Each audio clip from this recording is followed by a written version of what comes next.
A very pleasant good evening and welcome to the Ken Rampersaud Show here on Island Zone Radio.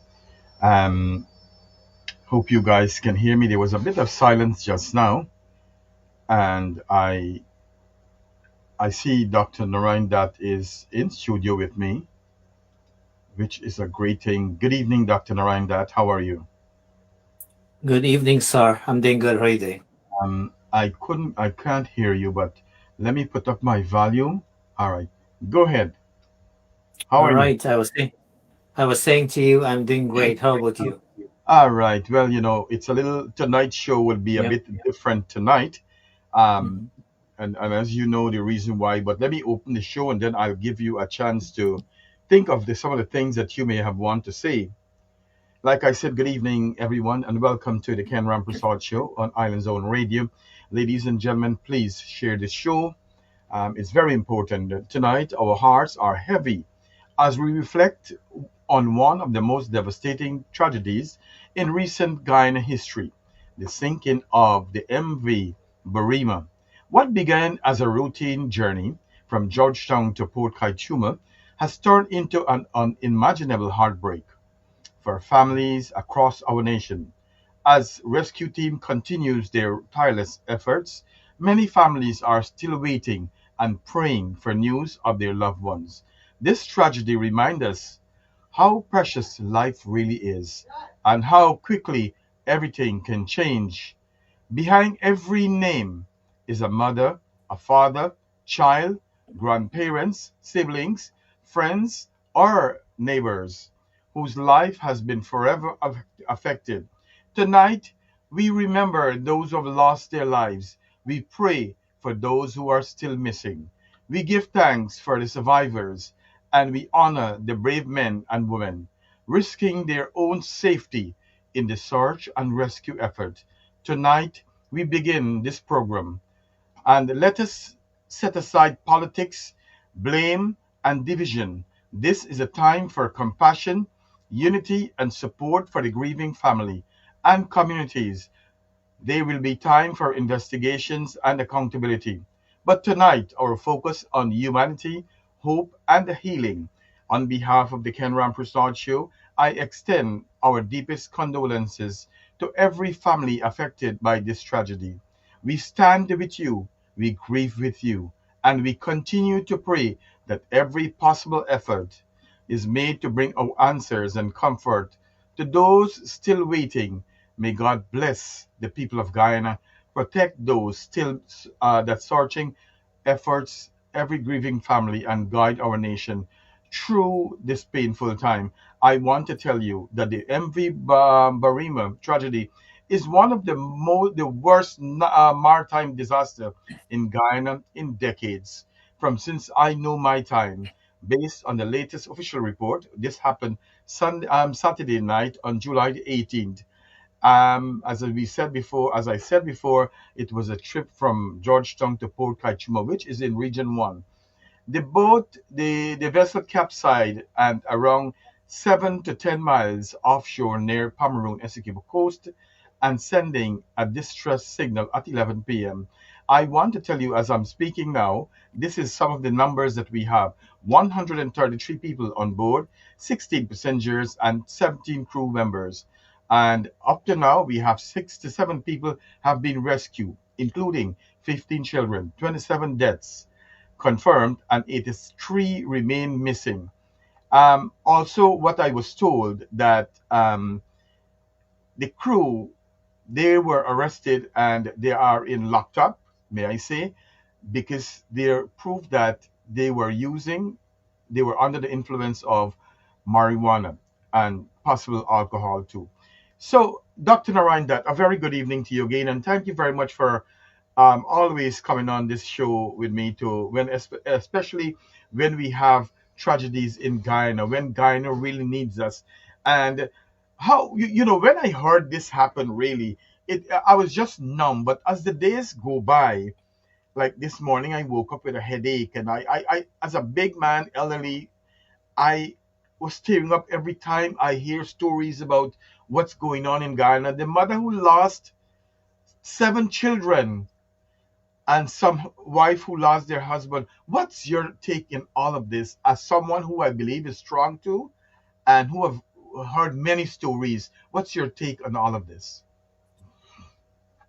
Well, first of all, I've not heard something like this in a long time. I have not experienced, something like this a long time. Obviously, I work in mental health. I work in grief, so I do hear these stories every day. In fact, last Friday, I was at a funeral. Somebody that I know passed away at the age of 40 something and whatnot, and things of that sort. So these things happen. It's every day. Death is natural and all of that. But I mean, to hear what I've heard, one woman, as I understand it, lost seven children. Like, where do you begin? But honestly, for me, when I was watching, apart from my own feelings and not understanding and, and being in disbelief and all of that, I watched the video a few times for a purpose. And honestly, for me, based on my own experience and so forth, I actually like, I, I, I was able to feel the pain. And I know that's probably not the right thing to say because I don't know what the mother's feeling, but I was able to, see in her eyes, and that's one of the reasons I didn't like the idea that people were interviewing her, like, like so fresh, and so forth. But in her eyes, they were all red, right? And then she was obviously she was speaking, and then she could not, control herself, and then she break down. And when she break down, I'm telling you, Ken, like my whole body started to kind of shake, and then I had to kind of pause. I kind of had to pause because I myself, at the end of the day, as you mentioned earlier, which I believe is so powerful, at the end of the day, behind every title and all of that, it's a human being. We have feelings as well, too, right? Um, it's a very messy situation right now. Obviously, the whole situation is unfortunate. The only sad thing that makes it even more complicated is all the stuff that I've been seeing on social media, people coming up with their own conclusion, and people trying to, somehow linked in, politics with this and all of these types of things. And I think that's very hard for the community itself. So people need to kind of, step back a little bit.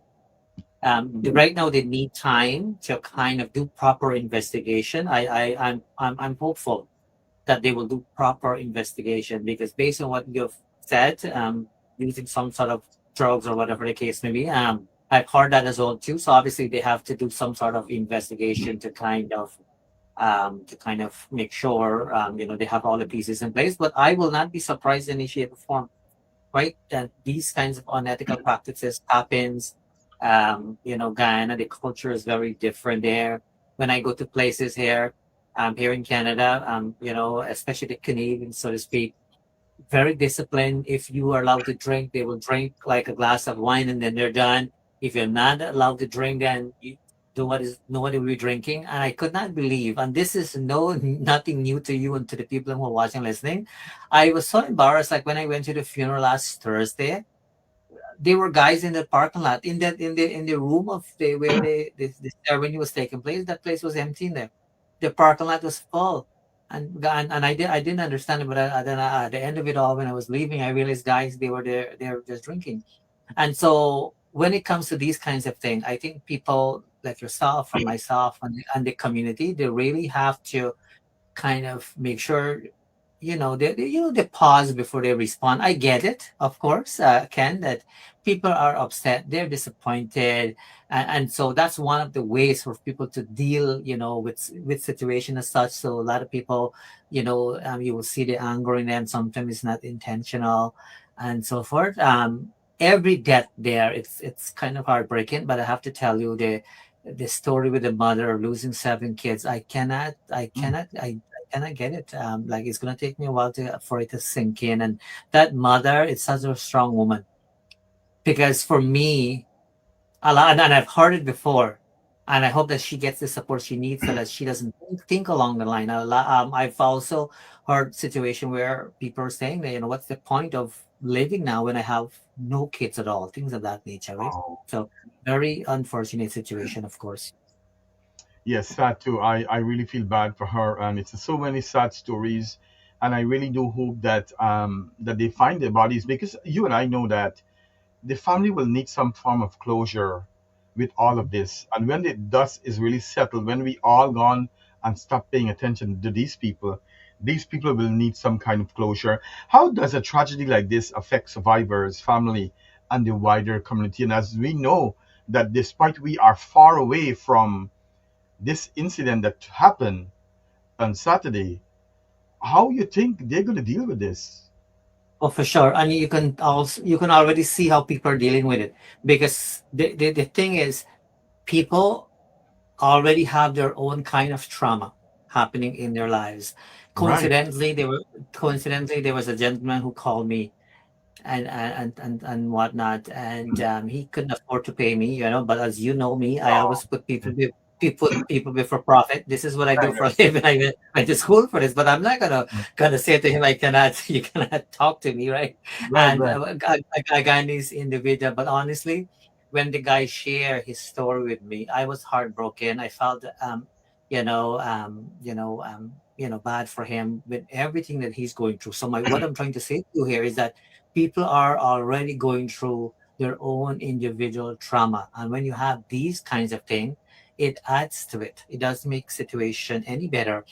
And the fact that many we do have some survivors. I'm not sure of the numbers, but we you I'm not sure what's the recent number in terms of what was provided, but Yes, obviously we have a few survivor.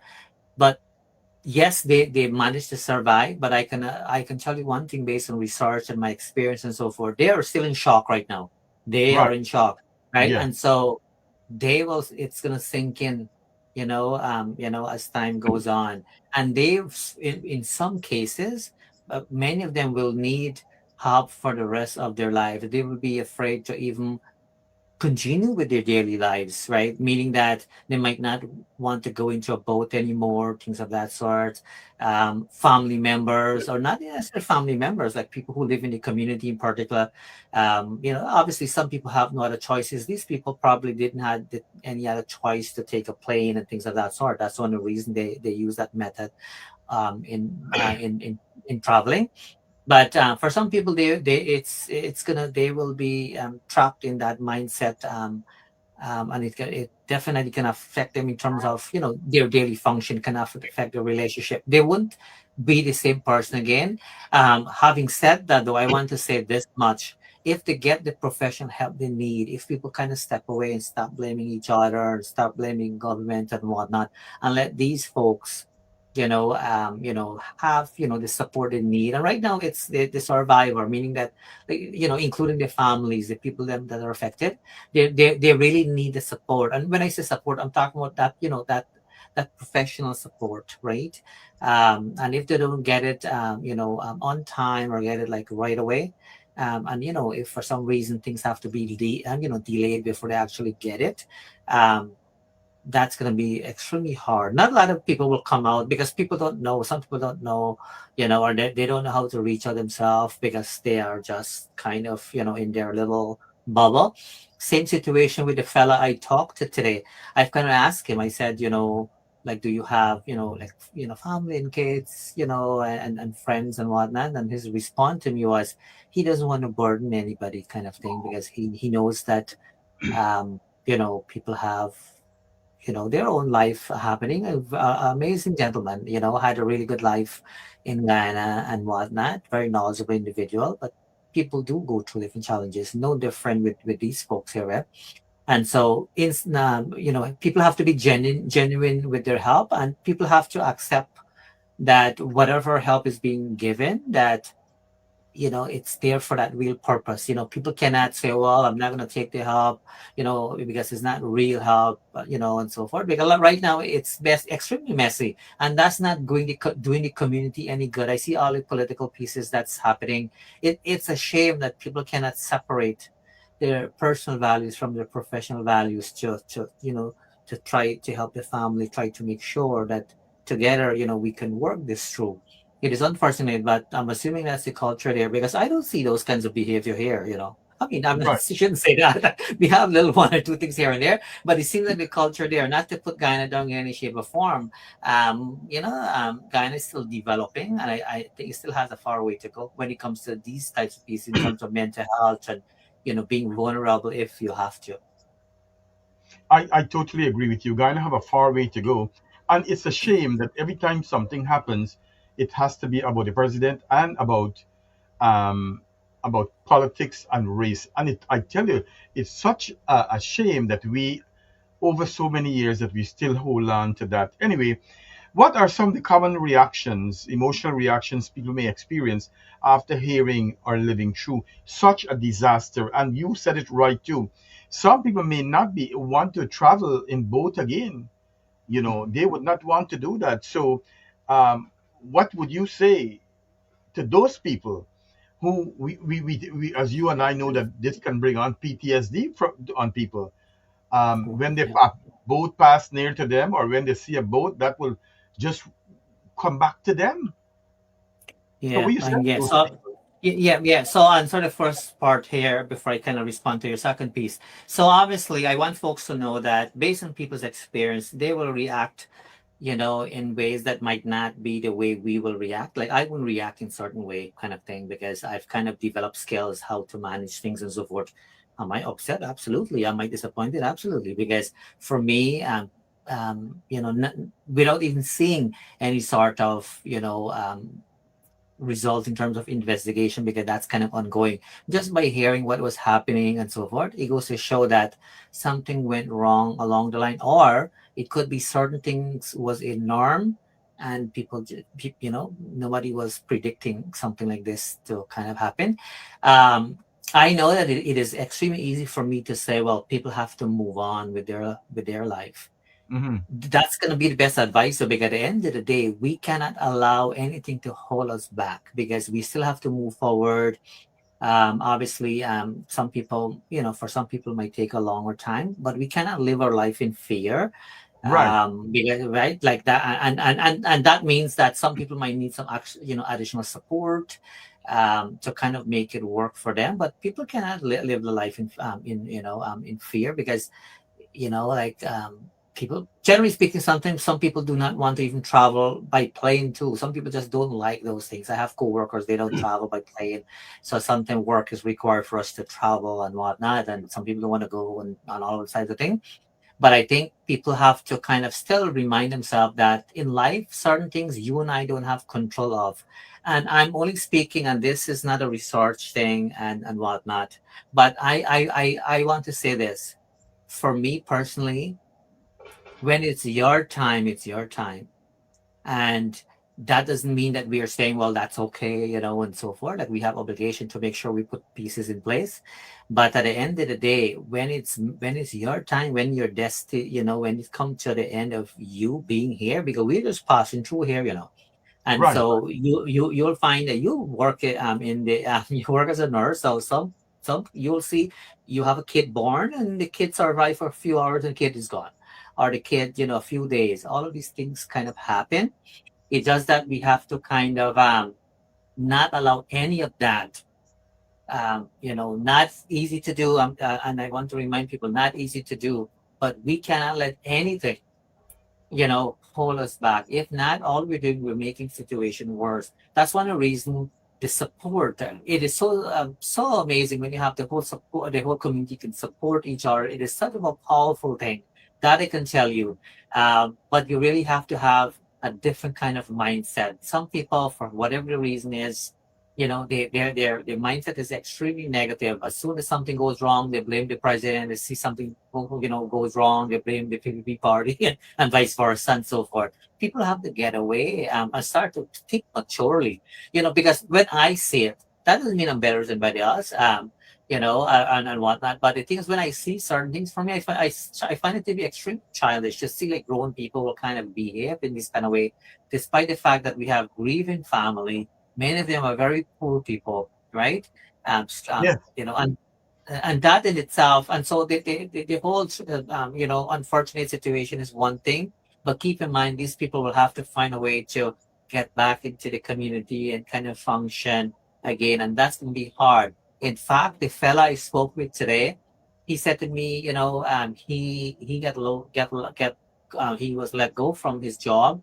I'm not mentioning his name here and so forth, so if the individual is watching, don't take this personally. We want to help people here. um, that's because he's not able to function how he used to. and that's because of all the mental health pieces that you know of and so forth. And so these folks think about it. One lady lost 7 kids. I would hope that she will get all the support so that possible, as the government mentioned today, that they will maximize the resources for the family and all of these types of things. Because I think it's gonna make more sense for this lady to to make sure that she has, she doesn't have to struggle or sell in the market and all of these types of things based on what she's going through. So that's like a whole different kind of thing. They are not there yet. Obviously, they're assessing the situation and so forth. I saw people calling for the president to resign and a whole bunch of different things. It's a lot of stupidity going on there. And sorry if I'm kind of adding those pieces, but it all is happening. People are saying all of these things because of these situations. So people are kind of just upset. They're just responding in ways that they don't know any better, which is a dangerous thing because you have all of these kinds of negative energy feeding and people don't know any different. Because when I read those comments, it can hurt your heart too, because people are agreeing with certain things I'm saying. Oh my goodness, so much to learn here. That people don't know the truth or people don't know certain things, and yes, people are supporting these no these narrative. But at the end of the day, the best advice I can give folks, and not necessarily people who are affected in terms of losing a family per se, but people in the community and even us here, Ken, right? We are affected in some shape or form. Like I can tell you, like I was affected because I have kids. I have 3 kids, and like when it happened, I always stay connected with my kids. I always message them and say, hey, kind of pick you up now. Those kinds of communication. That's my way to kind of check in, and to know and to hear that this lady lost 7 kids. That's weird. It's a very unfortunate situation. But You know, again, we cannot let any of that to you hold us know, back. Go ahead. yeah. It meant you lose one child, and it's tough. What about losing 7 children? So you are right. She will need to get. They will have to get a lot of support for her. Mhm, And mhm, let's personalize this. As we all know that you are a social worker, and this is the job that you're doing. If you and this woman have to sit down, right? mhm. um, and you have to interview her and counsel her, what are some of the things that you will tell her to do to help her with this phase, to know that Mhm. she was there, and to know that she was sitting right with her kids and they just disappear, they gone, and she could not have saved them. Oh um, my goodness, what yeah. what are some of your advice you have? Imagine Yeah. as a parent, you see 7 of your children, poof, they gone in the water, they disappear. What would be your consultation be like? Yeah. So I will have a heart attack, I'll tell you that much for sure. But to kind of answer your question, I don't know if I have the strength to even do that, despite the fact that I consider myself strong. But we can be broken down in different ways too. Ideally, I will want to ask her what's important to her right now, you know, Mhm. and I will work with her based on her pace, so to speak. Depending what she wants. There's sometimes people lose faith as well too, kind of thing. And for some people, it keeps them connected to the spiritual side of things. People who are really really strong, in that sense. So all of those things kind of help. But whatever they want in terms of moving forward, because there's always a good chance that regardless of what I say might not make any difference to that lady. But we want to make sure that we give her that assurance that we are here for her, and mean that, right? Mean that in a sense that we cannot just wait for her to kind of reach out when she needs us, because she may not have that mental capacity to do that, right? So I think being present, really, and really we cannot be judgmental in these kinds of situations for sure. So that lady, honestly, that lady's in shock. I have not done an assessment like in terms of the in-person thing, but I can tell you based on my knowledge looking at that lady, I'm not sure how the hell she managed. I so admire her strength, managed to do an interview. I have a difficult time to even respond to your question here. based on the situation, and I'm not connected in any shape or form, like, in terms of, I'm a human being. I think that's one reason, I feel that connection there. But the fact that that lady was able to speak there, it's like she's extremely strong there. I mean, there's a good chance also that she can come to the realization that they are in better places now. We don't know that. Nobody knows what happened after death. But when people have certain sort of faith, she might accept the fact that, look, they're in a better place now, and all these side of thing. And those things can motivate people, or they can keep them going, right? To kind of have that kind of belief system. So anything that, that she will need, you know um, I think the key point, is to make sure that she has those kinds of support. But at the end of the day, is what she wants. If she says that I don't believe in, in therapy, I don't believe in God anymore, then I have to accept that as well too, right? I have to meet her where she's at, but give her the assurance, like as I said, that we are here for you. But I have to give the many of the ministers credit. Like I was almost able to put myself in their shoe.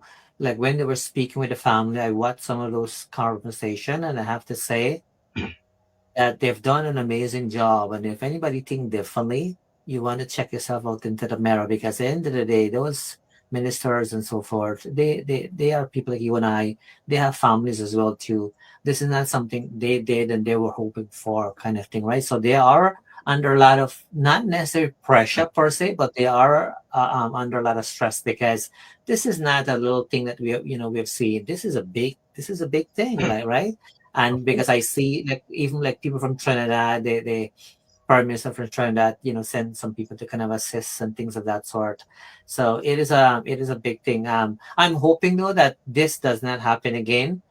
These things, based on whatever comes up in terms of their findings, a lot of things can be prevented, and it's unfortunate that sometimes things like this has to happen before changes are kind of taken into consideration, or kind of seriously as well too. Yes, yeah, absolutely. I want to say hi, good night to Ryan Jeffrey. We have Veronica Jaglad. A very good evening to you. And to those of you who I can't see, good evening and thanks for watching. And please share the show with your family. Now, is there, when you come to grieving, and we know that there is different stages, right? And we may Mhm. know that Mhm. this mother right now probably is in a shock stage.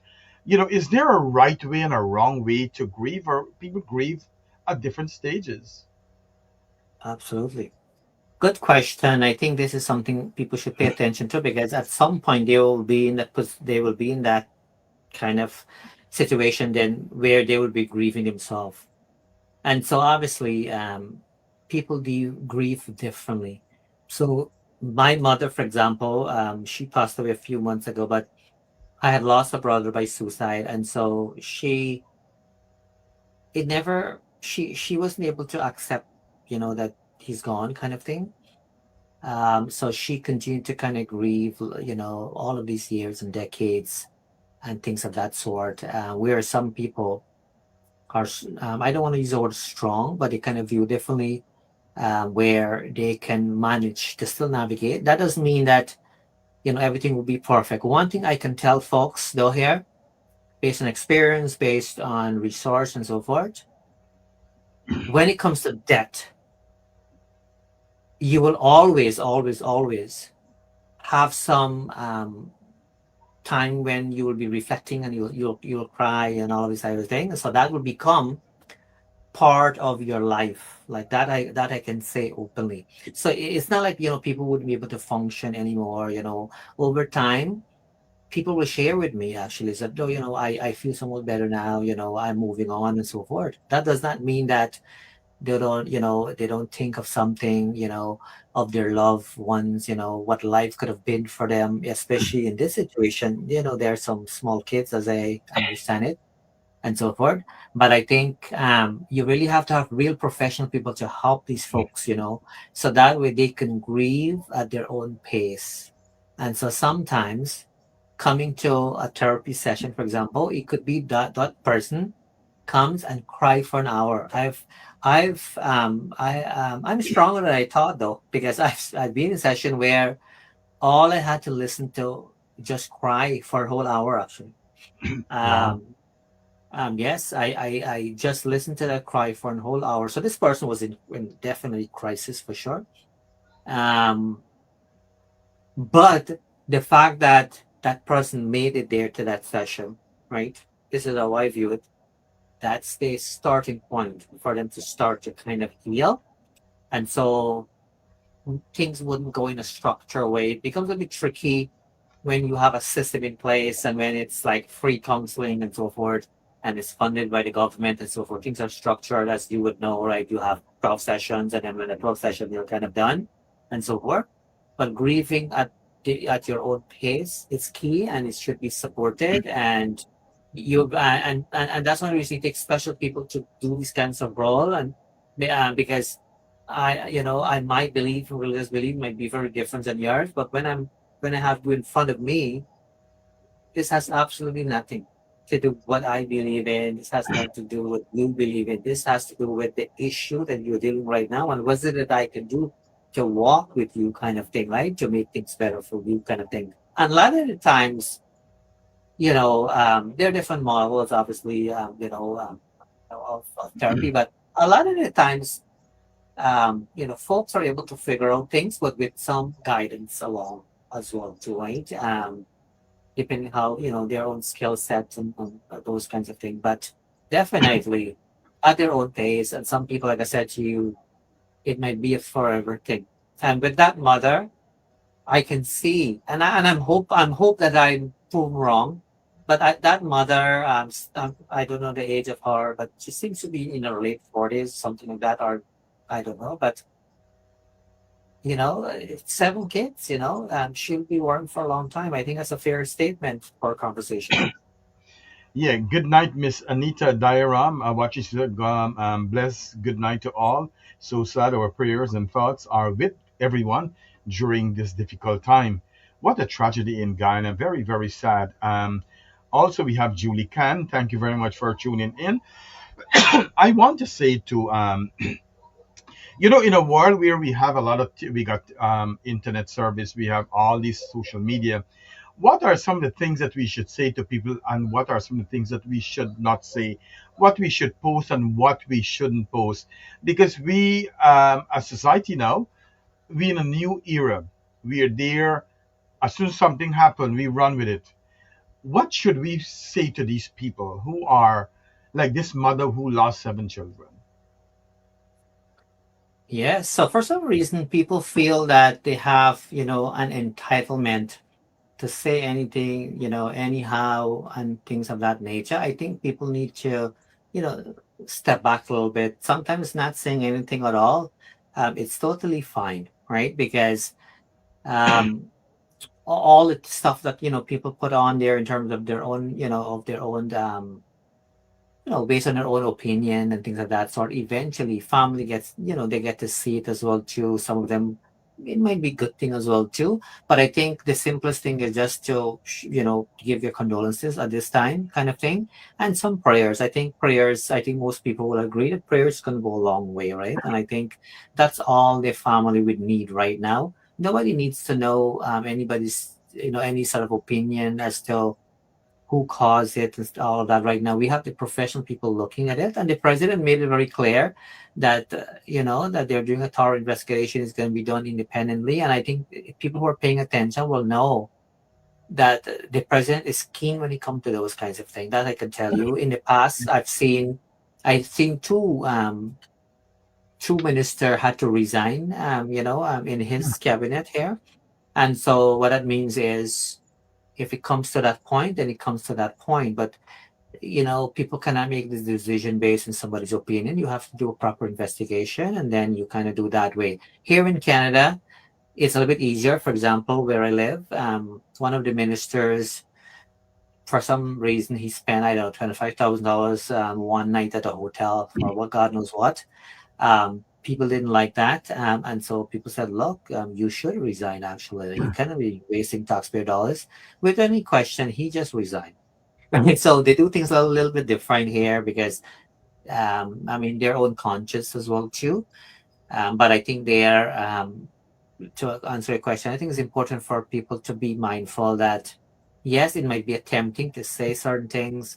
I um I was attempting to do a video, but I had to cool myself down too, because the video maybe would have not turned out to be the way I was hoping it to be, and so I probably do it, like that, eventually. But I wanted to make sure that I give some good thought Right, first right. before I kind of say certain things, just like when you're sending an email somewhere, I always say to my staff that, when you're saying when you want to send an email, and if you're not in your right frame of mind, you're thinking you want to get your point across, I always encourage them to wait 24 hours before you do that, and so forth. So right now, for those of you who are watching, listening, you are smart people.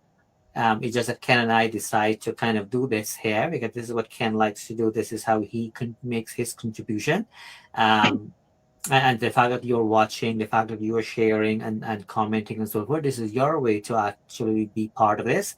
And so the best advice I can give you is continue to, give your condolences and support that way. But you want to make sure you have concrete information. You can be an advocate. There's not wrong in being an advocate, but you want to make sure, you don't do guessing game kind of thing, right? Mm, It's just going to make things worse because that's not what's needed right now, because we have people taking care of those things, that I can tell right. you. So we just have to kind of support in ways we can, and also look at yourself too. You yourself might need, you folks will need some support too, because for me it really got me thinking kind of things. So for me it's like a wake-up call in different ways.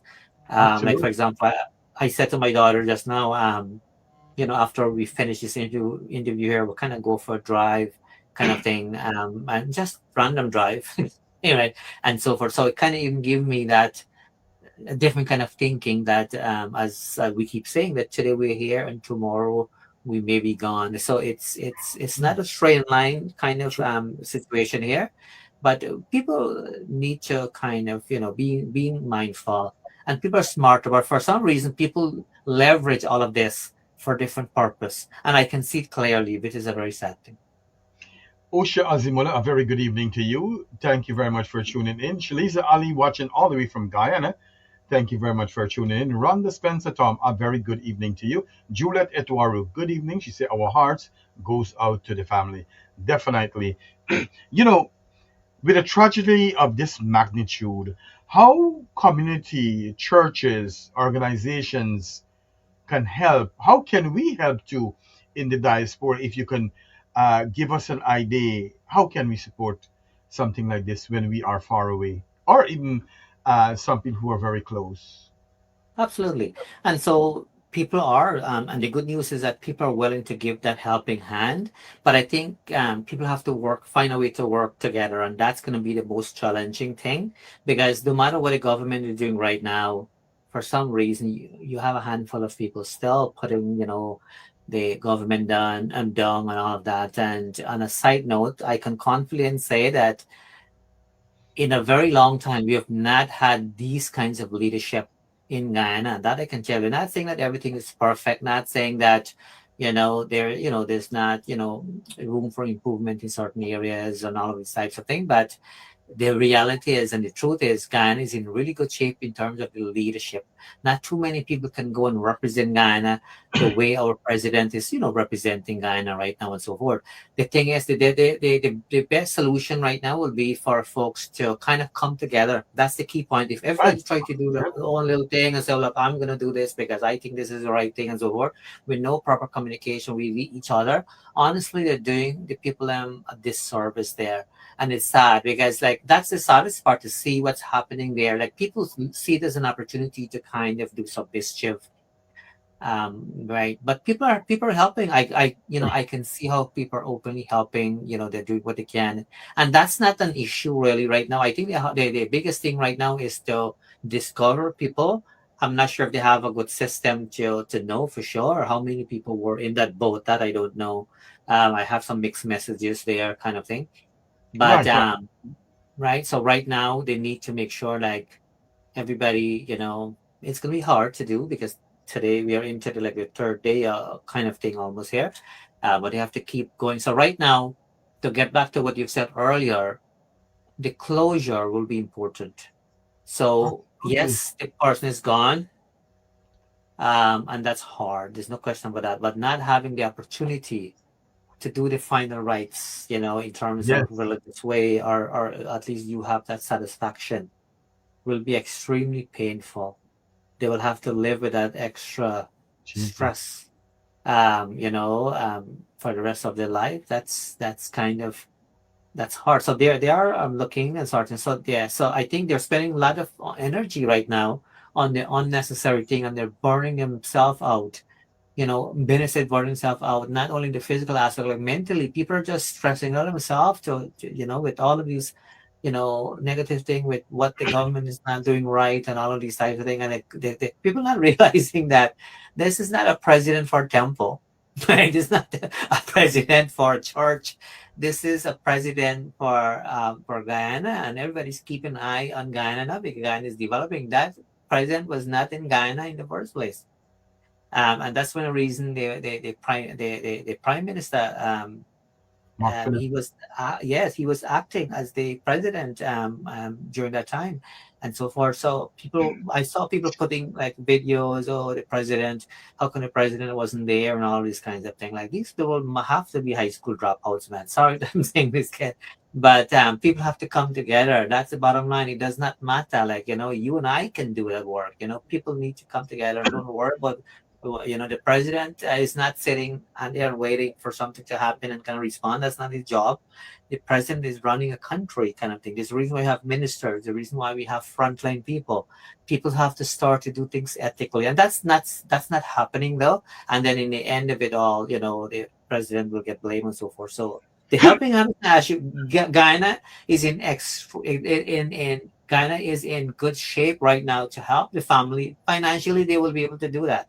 That's not an issue. It's just that to deal with additional stress with the blaming game, that's going to be the hard part for sure. Because even though they might find concrete evidence and say this is what actually took place, and it might be a settled thing, you'll have a handful of people who will twist it and turn it into something else. You know, as we are talking about the president, I want to add my little piece too. Despite how I feel or who's ruling the country, um, the president was out of the country. I don't know where he went. Um, and everybody has their life to live, despite whatever you do or whatever position you hold. He's a public figure in Guyana. He's the president, and he have rights to go wherever he wants to go. The good thing that he did, or I want to say the presidential thing that he did yesterday, was get back to Guyana because Guyana needs him. And so I commend him for doing that. Guyana need you, you head back to Guyana. So I don't care, and I'm reading that people are saying that they didn't see him fly out at this airport or that airport. It doesn't matter. What really matters is that the country had an emergency. The president was not in the country, but he made a flight out of the country, out of wherever he went, and head back to Guyana because he knew Guyana needs him, and that's commendable. Any prudent leader would have done the same thing. So kudos to the president. Hello to Benny Banana and John from Queens. Good evening, guys. Thanks for tuning in. So in a time like this, we all want to complain, but let's try to see, like I said today, let's try to see how best we can help Guyana. We in distress, and we need to put aside our political differences and whatever differences we have, our hate, and Mhm. let's lead with love. You know what I'm saying? What signs indicate that someone may need professional help, mental help, when it comes to this kind of situation? What should people look out for? Should we expect that mental illness should rise, especially in the Amerindian community? How should we? What should we look for? Well, for sure. So first of all, for some reason, and it's a shame though, for some reason, the Amerindians, as we say in Ghana, or First Nations and so forth, as we say here, they always seem to have the short end of the stick, Yes, unfortunately, yes, right? And yes, ma'am. and and and that's a fair statement. That seems to be, generation kind of thing and whatnot. But I know improvements have been made. In fact, the vice president was explaining as to why he believed that they should have access to their own money, and they decide how they want to spend that money. Because when they did some project and they said that, look, we will give them this money, and then somebody in the audience asked that, how is it that they will be spending that money? And the vice president, that's up to them how they want to do it. And so I think that culturally they have culturally they have their own way to deal with their mental health and so forth. But I think in a broader society we have to make ourselves visible and kind of remind ourselves that not everybody will reach out for help. Like that's Right, the right. bottom line. People don't do it. I was so grateful of the individual who reached out to me today, and the fact that he's Guyanese as well to make it even more special. And I had to assure him that I want to let you know that our discussion, what you share here, like doesn't go anywhere, so that he understand what the difference is and so forth. So we now have to be mindful that people might not be reaching out to us, but that does not mean that they don't need the help. So I would Yeah. suggest, once you do the investigation and do the assessment and so forth, like ongoing check-in and so forth until you have like a professional people to kind of sign off together and say, look, they're kind of good to go, but leave that invitation open. But my good guess and based on resources and so forth, this will shake them up a lot. And so we need to make sure that we don't let it slip through the cracks or thinking that or say to ourselves, look, nobody's reaching out, everything seems to be okay, or kind of avoid it, right? Because as you would know, not too many people talk about mental health. I know it's obviously it's still a stigma. And me working in mental health it's also me working out of my comfort zone because I never wanted to work in mental health. It's just that I embraced what came, my Your way part. and Yes. and so on, because when you're younger, you don't know, you're trying to figure out yourself and all of these types of things. But it is needed kind of thing because even without that situation, I can almost assure you that people had some sort of mental health challenges in the first place, right? And the fact that they have this going on, we're not dismissing whatever they were going through. This is now additional layer that they have to deal with, right? Extreme painful. I'm not sure if people experience any sort of trauma or depression or any kind of stress or loss and so forth, but the body reacts differently, and for some people it's always burning inside, and so they go to the doctor, they do x-ray, and they say they can't find anything, right? They can't Right. find anything because at the end of it all they're telling you it is stress. You know what I mean? And so yeah, so we have to be aware. And what I mean by this, I want folks to know that I'm automatically saying that we always have to make sure that we're taking care of ourselves, right? Because we cannot feed off them in public. So when I say, okay, well, consider lending a hand or making sure that we keep an eye on things or eye on people, make sure we are doing our piece. I'm also telling you in a different way that we have to take care of our own mental health, take care of our own self. That way we're in a good position to kind of help out. But somebody have to stay on top of it though, because now people might be saying all kind of different things, but somebody has to follow through that the requests of these families are fulfilled, right? That's going to be the key thing. And I think it can be done. It can be done. We cannot change the past, obviously, but we can be with the family to make sure they know that they're not going through this on their own. And that's exactly what was said by the ministers. And I was very pleased and very happy to hear them. You know, Dr. Narine, that we are following the news out of Guyana. And one of the things that we know, it's a lot of children was affected by this. A lot of children probably died. A lot of children may have lost a friend in this incident. How do you, as a parent or a school teacher, talk to our kids about these kind of things? That listen, mommy, or they come and say, mommy, listen, I did not see Patricia at school today, or I did not see Pam at school today. What happened? How do you talk to these children? How do you console them? Yeah. So first of all, the teacher or the social worker, if you have one, I believe some school have social workers now because one of my cousins is a social worker in Ghana, um, working in the school system. They have to have that knowledge, and they have to have that knowledge in grief and loss. Because as you would know, social work is a very broad thing. So that doesn't mean a social worker will automatically know how to navigate, like a grief conversation and things of that sort. And so once you have the right people with the right training, that will make all the difference. That I can tell you. And so those children, even have the whole school, the whole class, so on and so forth. I hope that it doesn't get overlooked because, as you said, they are not going to be in school anymore.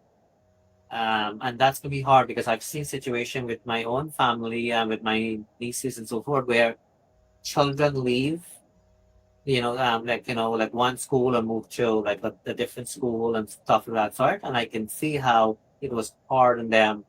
And that's one of the reasons when the former classmate comes back, um, I can see how excited it is for both parties when they are reuniting and so forth together. And that separation, even though it's not lost, because you can still communicate through social media and text and all of these types of things, it's still hard, but you can still communicate. But when somebody's gone, when in terms of the death, that's hard. And I think a lot of times it gets overlooked. Like people don't really, pay attention to it. And because the kids wouldn't necessarily say anything or ask, or maybe don't know how to kind of do it. But it's extremely hard because eventually when they get to learn the reasoning behind it, they can be affected in all the different ways that we talked about of maybe not wanting to kind of travel, in a boat and things of that sort, because people do this normal thing. In fact, a classmate of mine or a former classmate of mine, she went to the number 63 beach. This is quite a few years ago, and she was just driving. I'm not sure how speed she was driving, but she was driving at the beach, and she get accident at the beach. And that car toppled over, and she lost her life. Oh wow. Um, Yes, and so when I heard that, of course, that was hard on me too. Like, because I know this person, we sat together, side by side and all of that. So it's always it's extremely hard. And even though when I speak, I want to make it clear to people too. Like I always have a smile on my face because I try to make sure that nothing takes away a smile from me kind of thing. And so you will notice like I always give a giggle and so forth, but it's part of my personality. I don't want people to kind of comment and say, hey, Ken did an interview about death and people losing life, and the guest was laughing and so forth. Behind that smile is a lot of pain. That I can tell you. So people don't always realize that, and so that's one of the reason these kinds of conversation. That's one of the reason I'm bringing up all of this in terms of helping even the people in the classroom and so forth, and in the community at large. It's so important, and I hope that people who are watching will know that we all have a role to play because you never know when it will be raining in our house, right? As they say. Good evening to Shahid Baksh and Geeta Narine. Thanks for tuning in. And Shahid is asking, what did the safety officer check before the boat leave dock? So that is another thing that's up in the air for questioning. Who was following the protocol really? Because as far as I'm concerned, that they don't know really how much people lost their life or how much people went on the boat. Now, Dr. Narine, that what should parents or teachers look for when school opens? The other thing is that, what's sad too, that some children were going to spend time with their grandparents in Region 1. Some were going to visit relatives and to spend time for the school holiday. What should some parents look for, you know, in these children that survive and some of the other siblings?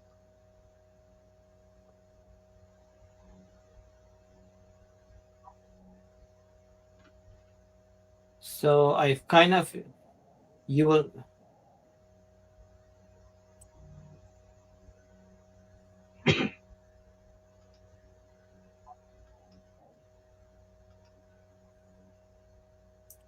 so You, I you, believe I heard most of what you said, but yeah, because I was having a little bit of a difficulty in hearing you, kind of thing. But I heard most of what you said. I catch the part where you said I believe a few kids were kind of traveling, going to their grandparents or something along that right, line, right, right? right. Yeah. And so, sorry, go ahead. And what was the last part of the question? What they should be How? saying to what or to who? Yeah, what should they what look for in these children that survived this incident, and how do you talk to to the siblings who lost a Oh my child, goodness. a sibling there. Oh yes. So this is something we deal with at the workplace all the time. And you'll be amazed to know how many people lose their siblings here in Ontario, where I live. About 250,000 people yearly will lose their sibling of theirs. Just so you know that, 250,000 I'm talking about. Um, so the reality is that you have to come clean. There was one lady who kept kept it a secret from her children for a long time because she didn't know how to do it. So she came looking for professional help. So the sooner the better. So you really have to be kind of open and let them know and be transparent. Give them the time they need to grieve. So obviously when they hear of that, it wouldn't be an easy thing to hear. So you now, whoever is delivering that message, have to be ready for the reaction. They have to be strong for that reaction because obviously they will be cries and shock, and pay attention to the silence as well too, because they might be shocked themselves and might not know how to respond, might not say much. That doesn't mean that they're not feeling pain or disappointment or not understanding it as well too. And depending on the age of the child, depending on the of the mental capacity of the individual, um, that will determine, the length of the conversation, the kind of things you can share, because you do not want to, you don't want to lie to, the sibling. You want to be transparent, but you want to give them enough information so that they kind of understand and they know.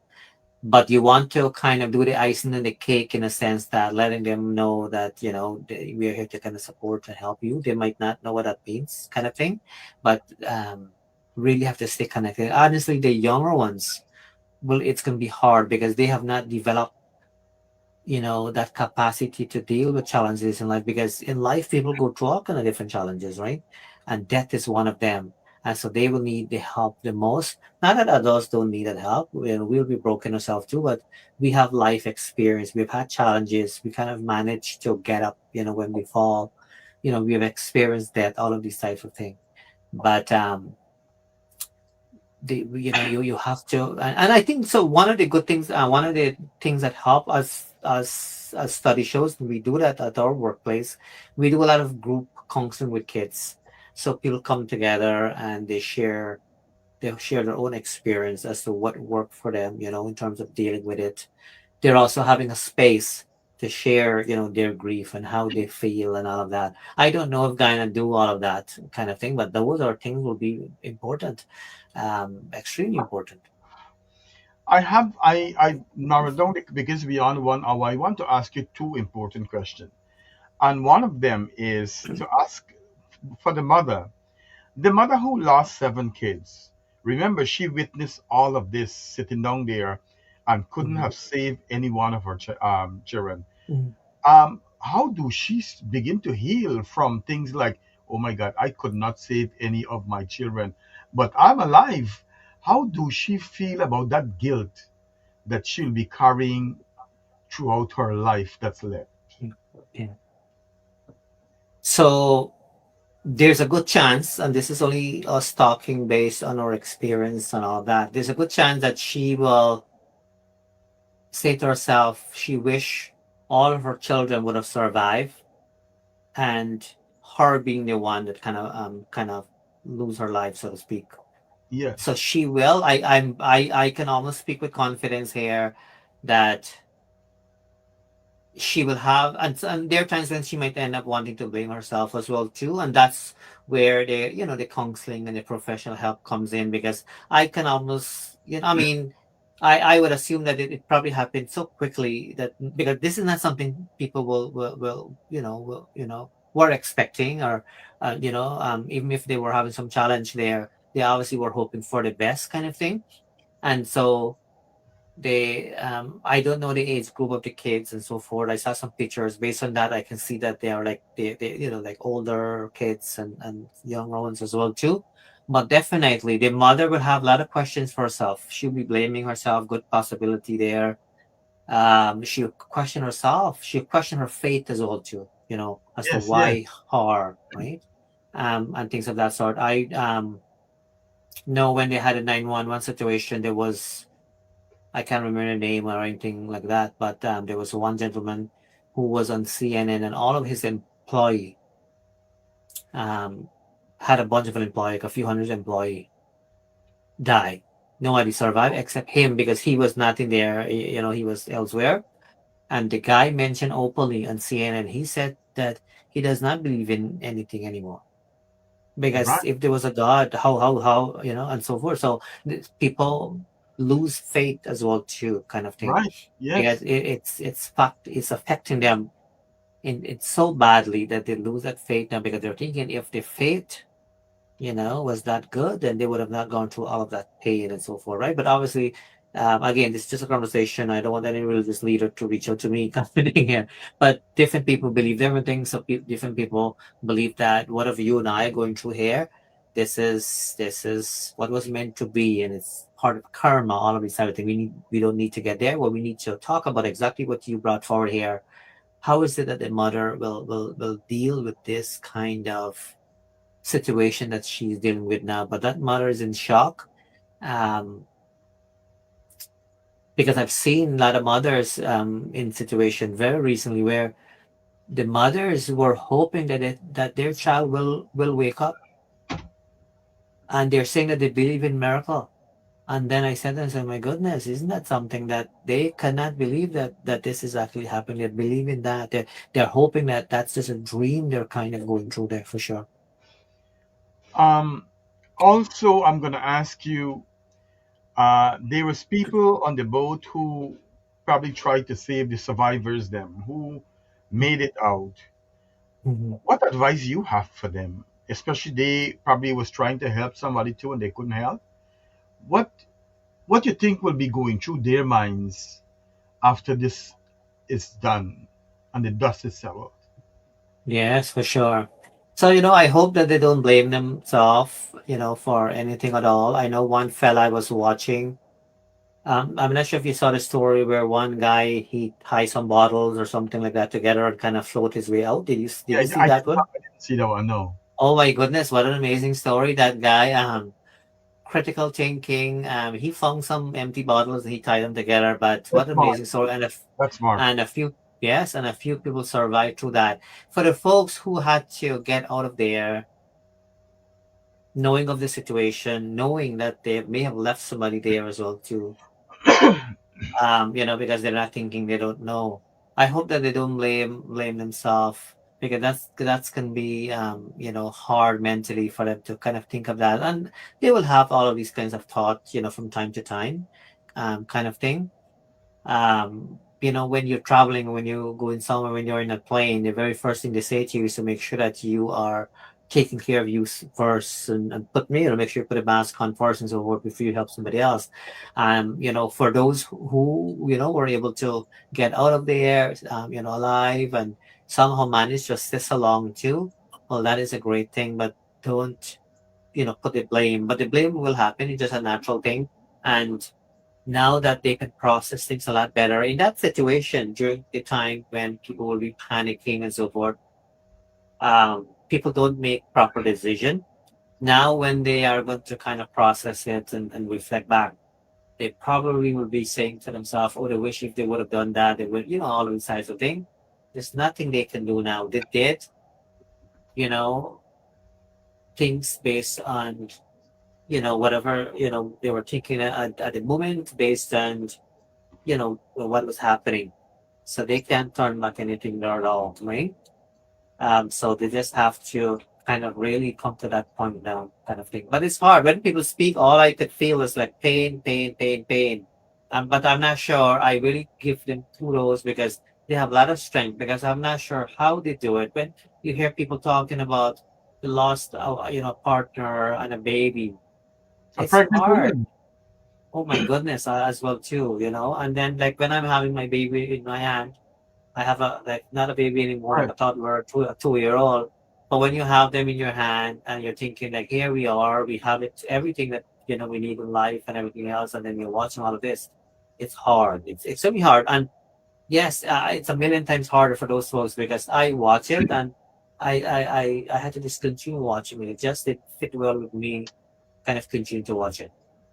Yeah, my Anita Ishdaulatram is watching. BBD Camp, a very good evening to you. All those people lost their lives. Now you're talking about blame. Listen, Bibi, I wish you had listened to this program from the very beginning. No one is blaming anyone for this thing, and that's what we are talking about. We should not be blaming anybody for this now. We are asking for love, right? Empathy, during this difficult time. Guyana is mourning the loss of so many people who have lost their lives. And it's a time that we are asking for love and compassion and empathy. And now you come on this program listening and you start to write nonsense. Why don't you come off the program? People like you are the one that causing a lot of stress when it comes to Facebook and these kind of things. So on that note, Dr. Narine, that on the closing, what do you want to say for those people who are experiencing pain? People like me, people like those who have lost their family members, husband, wife, parents, our community who lost someone. How do we ease the pain, and what's your advice to them? And we are talking to Dr. Narine Dat out of Kitchener in Canada. He's a doctor in social work. And I got to tell you, one Guyanese I'm very proud of, over 200 awards in the work that he does in Canada. He's one of the kind of person that I'm very proud of, that I bring on my program to share his love and his empathy. I do not bring any kind of, I don't want to say lagu on this program. I bring him on because we share the same value. We love our country, Guyana, and so we always, when something happened in Guyana, I always team up with him so we could bring love, empathy, some care, and some understanding when it comes to mental illness, mental health, and any other thing. Go ahead, Dr. Narine Dat. Yeah, so first of all, I want to thank you for really making the effort to do these kinds of show. Like as I mentioned to you before, the work you do is unmatched, because this is important, and it is very clear that not everybody will get the message that you and I are trying to kind of send through. People misunderstand things, people don't get it, and I don't know who the BB is, but it goes to show that she doesn't get the message, and that is a huge problem, kind of thing. And she decided to kind of respond, not understanding what we're saying here, which is part of the problem in society today. But come back to the situation here. It is extremely important for us to kind of somehow keep our eyes open, right? Know that a little bit of empathy can go a far way. Yes, the government has an obligation to do certain things, but all the question that you brought up, Ken, what can the churches do? What can the broader community do, and so forth? Everybody can kind of contribute. And I also want folks to know that yes, that's happening there. But we also, eventually will be facing some sort of debt and loss. And it wouldn't necessarily be, in this kind of shape or form, but everybody will live to experience that. And if we do, if we cannot, find a way to make our contribution, like what you are doing right now, this is what you're doing. You're making your contribution based on the situation that's happening here, right? If we cannot, pause to make a contribution, to a situation as such, then we really have a problem, right? And so I would encourage folks to be mindful, think before they speak, kind of thing. I know people are upset and they sometimes they don't do any better and so forth, but that's not an excuse per se, right? Let's hope and pray though. I'm not trying to put any spiritual power views on anybody, but most people will agree that prayer can go a far way, and sometimes that's all that's needed. Sometimes that's all your family want to hear, kind of thing. No money can bring anybody back, and so I've known of people who been in this situation, refused to accept money because and so forth, because it didn't fit with their values. And so again, so this is serious stuff. This is not about political thing and so forth. And let's use our common sense here. A lot of smart people here. So that's all I want to say here. And again, I want to thank to the people who are viewing this. But if I were you, and if you're watching right now, if you can hit that share button, that's going to be the right thing to do, right? So that's going to be your contribution. So think about it. That's all you have to do to contribute to the situation. Just hit that share button. So thank you so much, Ken. And I wish you all the very best and continue the great work you do on your end. And you do the thing that importance to you. You do the thing that important matters to, to the broader community. And you have a strong connection, just like me, for your country, Guyana, right? That's right.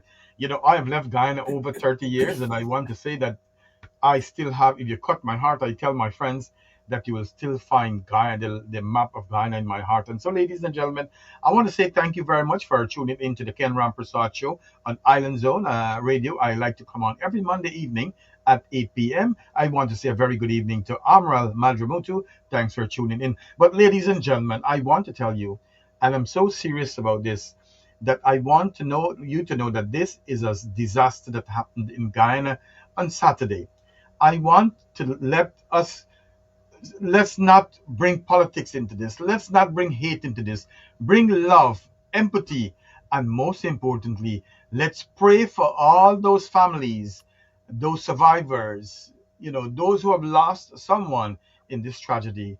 Let's pray for them. Let's pray for our leaders in Guyana that they will do the right thing for the people of Guyana and for the people of region number one.